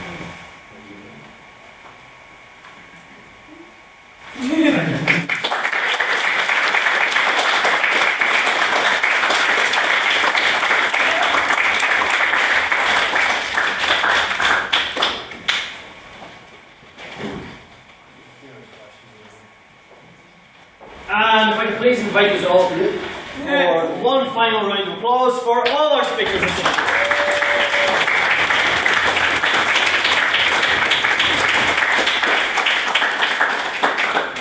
You all are looking tired. You've got those, when is that essay due? Kind of we're on the same boat again tonight. So, it is now time, as it always is, for some questions, which, as they always do, alternate between the sides. We'll go first for any questions for the proposition, that is, these boys. Boys is a gender neutral term, obviously. Mr. James Ashman.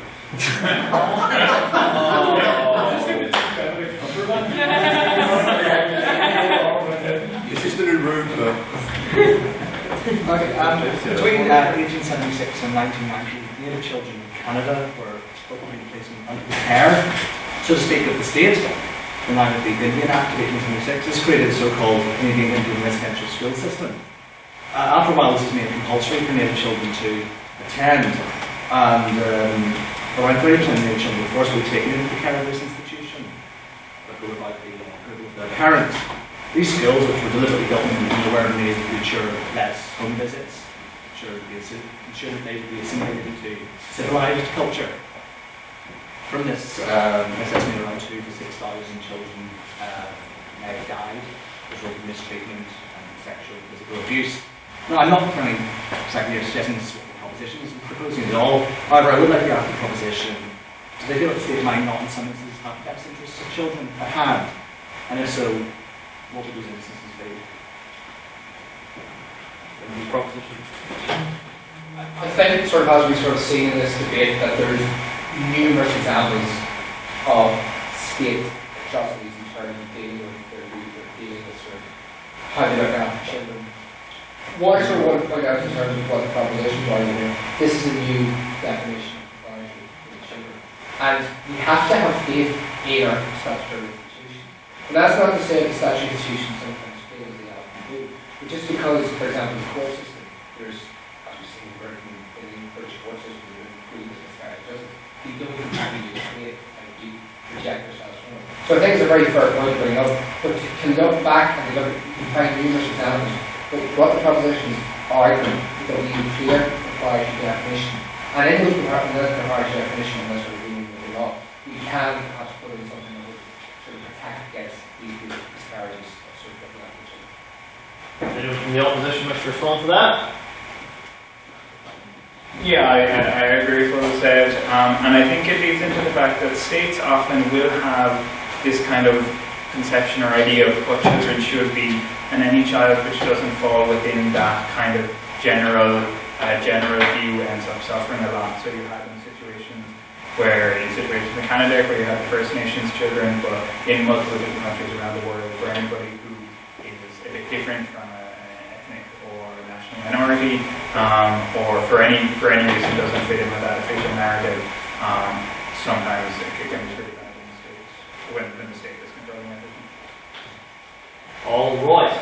Questions now for the opposition. Mr. Perry. Is there any situation that you would be comfortable with children becoming a property of the state? Some hypothetical terrible situation in which the lives of millions of children become, in danger somehow. Would you be comfortable with them actually becoming property of the state in order to secure their Anyone from the opposition to respond? No, I'm perfectly happy with children receiving care from the state, receiving some kind of tenancy from given housing by the state. I'm all for that. But I utterly reject the notion that in any way makes them the state's property. That the idea that, receiving basic care from the state makes you its property is some kind of feudal nonsense. I'm not having any of it. So no, absolutely, I thoroughly reject any idea. I'm all for the state taking care of children in like some kind of apocalyptic Mad Max scenario. Which, again, I, as a proud advocate for the Mad Max teacher, wholeheartedly endorse. But no, the state can give care in these scenarios, but it in no way should be allowed to take children as a property.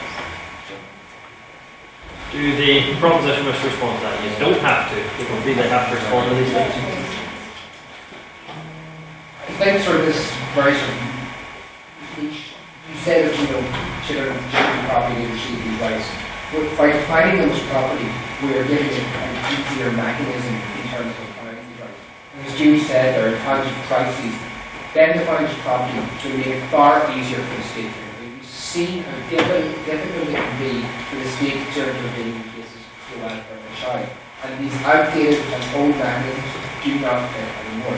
Clear definition will make it easier, more efficient, and protect the welfare of a child. Okay. And now for any abstaining points, these are points directed to neither side or things that weren't brought up that you would wish to expand upon. Mr. Sparrow. One interesting notion that I can't remember which side actually came up with it, but it was the idea that adults, the state can interfere on their behalf, say in the case of a medical emergency, if they didn't have autonomy over themselves. However, what I want to put forward is this idea is that we could arguably already all be seen as property of the state. I mean, if I didn't pay my taxes tomorrow, I'm going to go to jail for it. I don't want to pay my taxes. I'd like to keep the money for myself, but I would go to jail for it. Say if I went and bought a house tomorrow and made that land my own private kingdom, okay? I'm going to have a policeman knocking on my door saying, that's not your private kingdom, that belongs to the British government. So we're all already effectively property of the state. So why should children be any different? I'll go to the proposition first to respond. I agree with what you said, but at the end of the day, we all right. Stop mumbling, please. All listen. We're all citizens of the country, and you have to abide by the laws. Saying that you're not sort of you can't really properly in some way already defined isn't the way you choose to divide you would choose to say with regards to an object. But at the end of the day, when you are you're a citizen of the country, you sort of have to abide by those rules. And in a certain sense, it's sort of you can't say that they are property of the state, so I agree with you. Opposition to respond.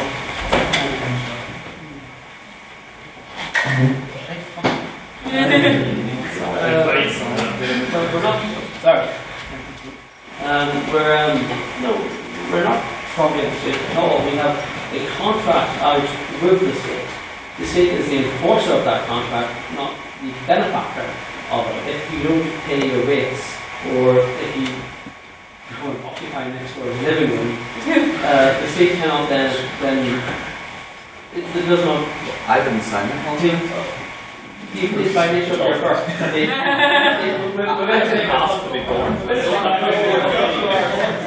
Of which you are a citizen. If we then break the contract by any means, then the state has a right to punish us for this to a particular extent, which has been pediatric.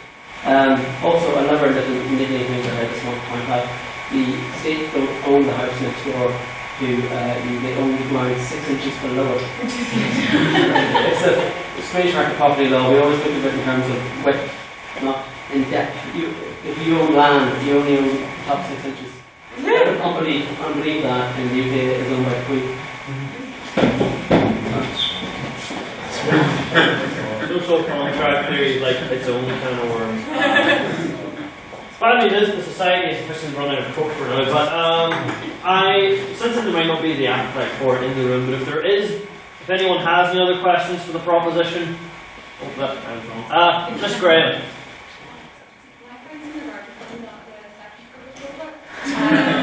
How the state provides healthcare and education, and as it should, there is a duty as elected representatives of people. However, does this imply that children owe you something and therefore are regarded as property? Because I wouldn't want to be regarded as property. I don't think anyone in the room would like to be. So why should we treat children differently because of their age?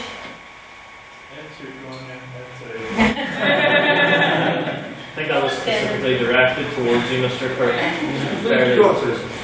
Treating children differently because of their age.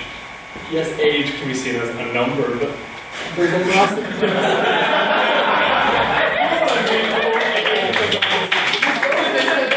Right, but the idea is someone at the age of 18 does not have the maturity to decide whether or not they should choose certain levels of treatment and what is best for them. Not every 14, 10-year-old, whatever, is that level of mature.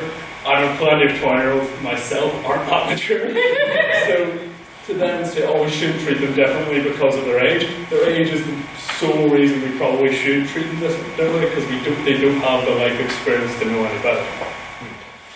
The opposition, Mr. Spion. So I think this is a very, as you find it, similar to what I was saying, is, we all are beneficiaries of this healthcare, and as Mr. Rogers said, it's all part of the social contract. We all agree not to go away and murder each other, and the state provides healthcare in return in order to preserve the precarious social balance that prevents me from reigning over you all as a Morton Tom. But here's the thing, right? This is the essential point is we are. Just because we receive these weapons of the state, just because we agree to the social contract that holds off anarchy, doesn't make us beholden to the state, does not make us its property. It simply means that we're not, building giant monster trucks with flames coming outside. And I haven't got my grenade spears yet, but I will. You better wait. Right? I think you can serious. Don't worry. Okay, and we'll go to another question for the opposition. There are none. Groovy. Unless there were in this one. Right, any abstaining points? Nope. Alright then. So it is now my sincere pleasure to bring up once again our guest chair to make some closing remarks.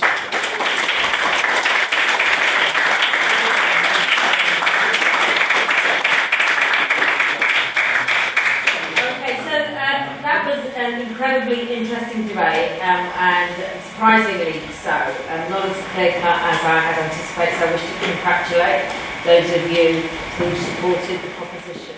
Because what you sought to do was just simply redefine the term property, and talk about the responsibility of the state.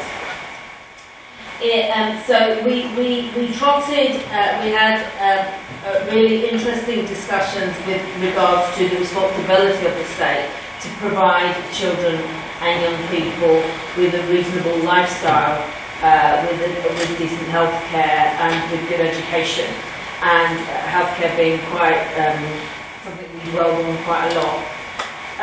Those of you against argued that the state really shouldn't be allowed to have too much role in the lives of children, except in the most extreme circumstances, because the state can't be trusted.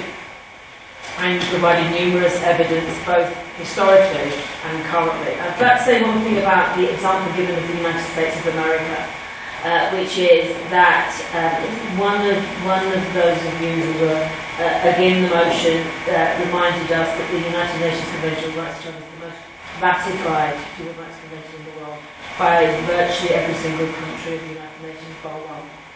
And that's the one who ripped babies from their mother's arms and put them in immigration camps. So the United States should never be judged as an arbiter of rights because they haven't signed up to the United Nations Convention on Rights of the Child, and that behaviour demonstrates where they should have. So we, like I said, it wasn't as clear cut as I had anticipated it would be. I was, as you saw, compelled by the argument that the state is actually the property of our children. The notion that the state does have responsibility. When we talk about international conventions like the UNCRC and the ECHR, that lies solely in the hands of the state. As individual citizens or parents, we have no responsibility to be guardians of international human rights instruments, which is, I think, where you were going. But you didn't quite make it there for me. But seriously, girls, didn't you use the boys as a generic term? I'm using girls. The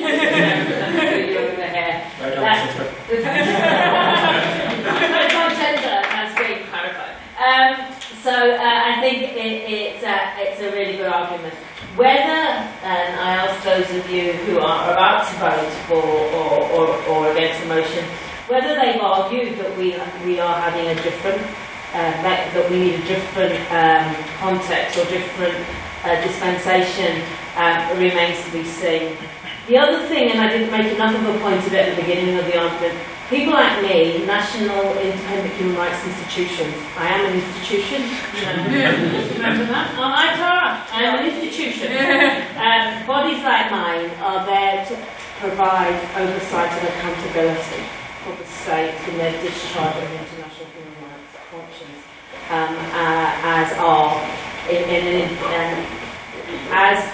argued by the United Nations, who then have the ultimate one in the Convention on Rights of the Child. So that it's people like us, and obviously then the courts and on to Europe, Strasbourg particularly, who hold the state to account formally to make sure that they don't go off and do the ridiculous things that you argued around Canada or the family. I think it was Tina who talked about the family in Dublin 7 years ago. So that's why we need a United Nations Convention on Rights of the Child.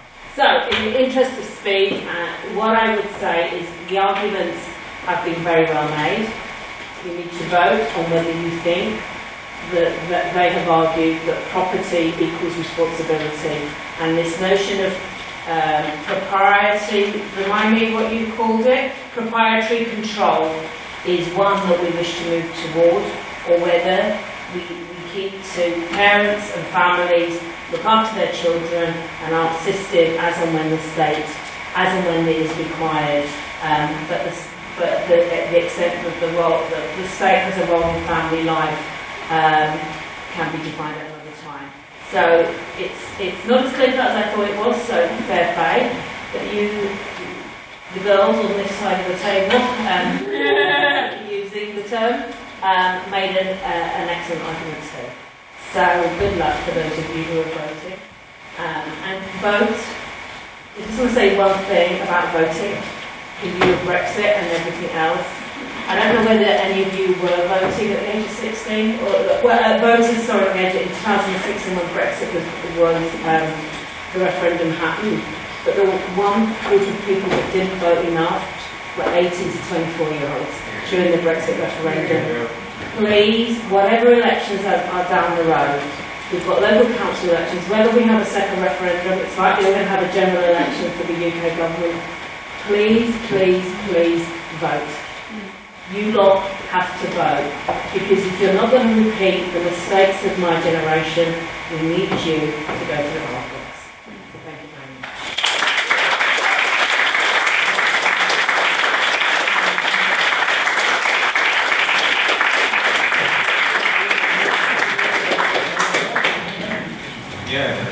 On the subject, which it is voting time. So, this is, as it always is, our vote on speaker ability. This is not on what your opinions were coming into the motion or what your opinions on the motion are now.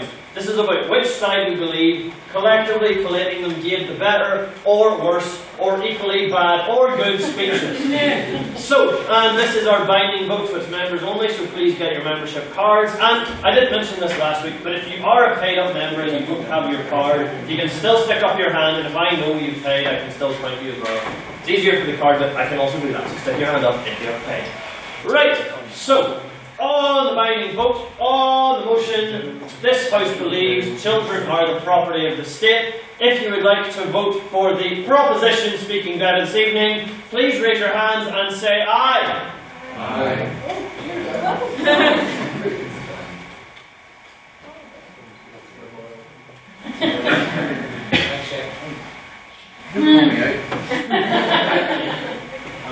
Wow.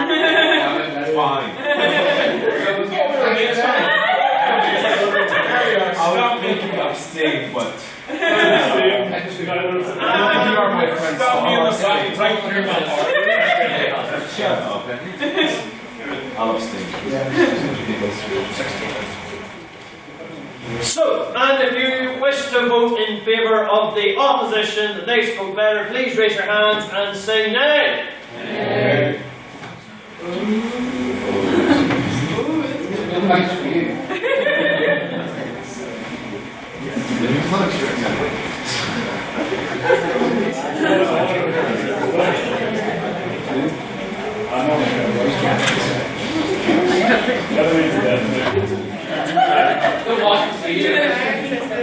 And if it is your wish to vote abstaining, please raise your hands and go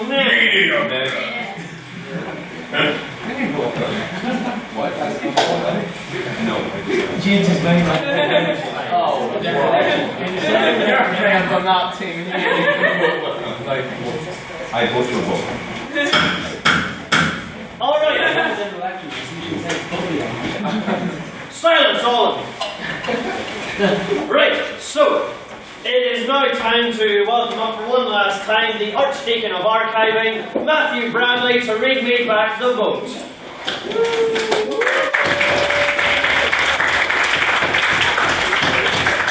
Has somebody stolen my megaphone, or am I just incredible? Oh, we did it.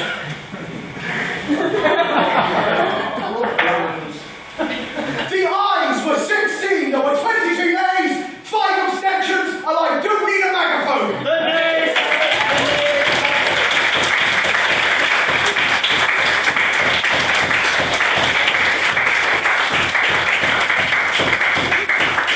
Okay, so I'll now give my ending spiel to remind you all we'll be meeting here again same time next week for the motion this house would separate art from artists. That is our very special Godkin debate where all of our speakers will be speakers who are in their first year of debating at the Society. So, other things to keep in mind of, keep in touch with our pages for competitions that we're going to, for the social events we're having as we approach the end of the year. That's not working. Right, and as always we're retreating to Lavery's Bar to have a pint to discuss the kids and their rights. So,